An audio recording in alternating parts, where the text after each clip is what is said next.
Dans ce problème, nous avons une affiche dont la masse est 40 grammes qui est suspendue au plafond à l'aide de deux câbles qui forment chacun un angle de 60 degrés avec le plafond. Donc ici, nous avons 60 degrés. Nous avons ici aussi 60 degrés. Et on cherche la grandeur de la force exercée par chaque câble.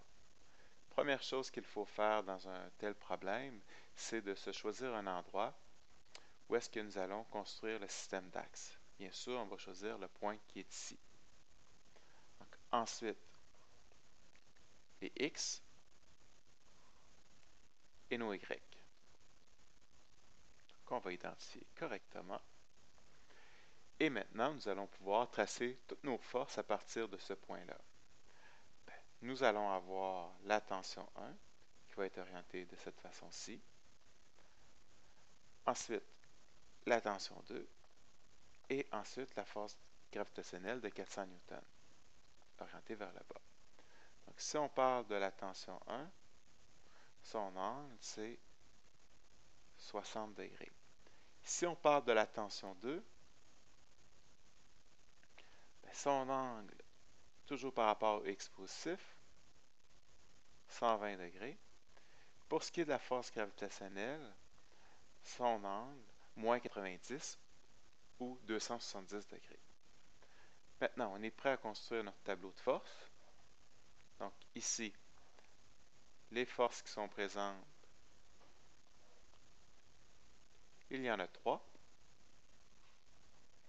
Donc, on peut écrire en X et en Y nos 3 forces, T1, T2, Fg et la force résultante. Ici, nous avons un problème de statique, donc la résultante en X et en Y est 0. La force gravitationnelle est uniquement orientée vers le bas, donc il n'y a pas de composante en X, uniquement une composante en Y, donc qui va être de 400, sauf que c'est vers les Y négatifs, donc c'est moins 400.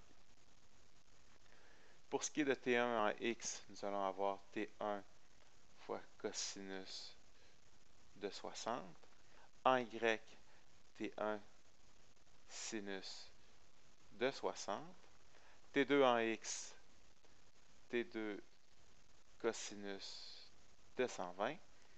Et ensuite, T2 en Y, T2 sinus de 120. Ici, on a deux inconnus, T1 et T2. Par contre, nous avons aussi deux équations. Donc, une équation en X dans laquelle on a uniquement deux valeurs et une équation en Y dans laquelle nous avons trois valeurs.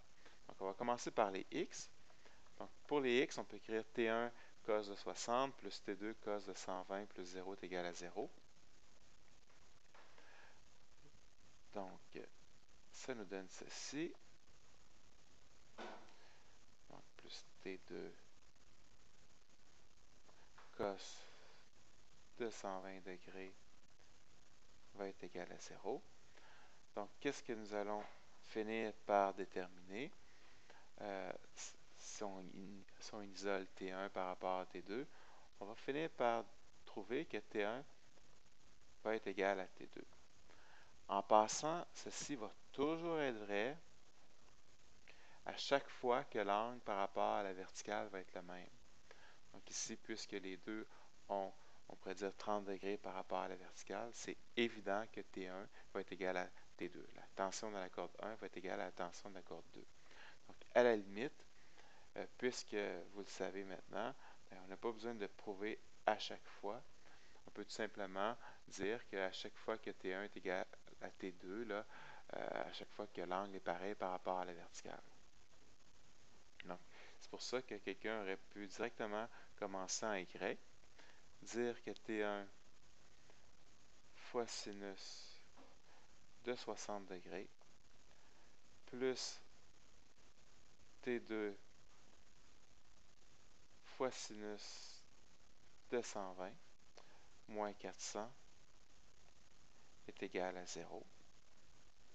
Donc, Ensuite, on peut remplacer T1 par T2 puisqu'on sait que les deux normes sont égales.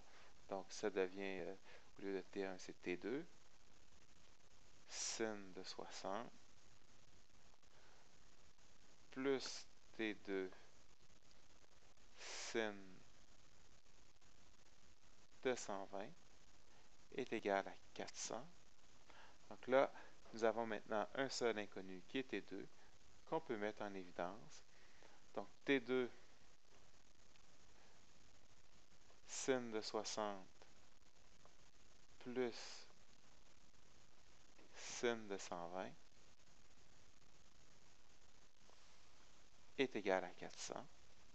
Donc, si on poursuit et qu'on résout, on va se rendre compte que T2 va être égal à 226 newtons environ.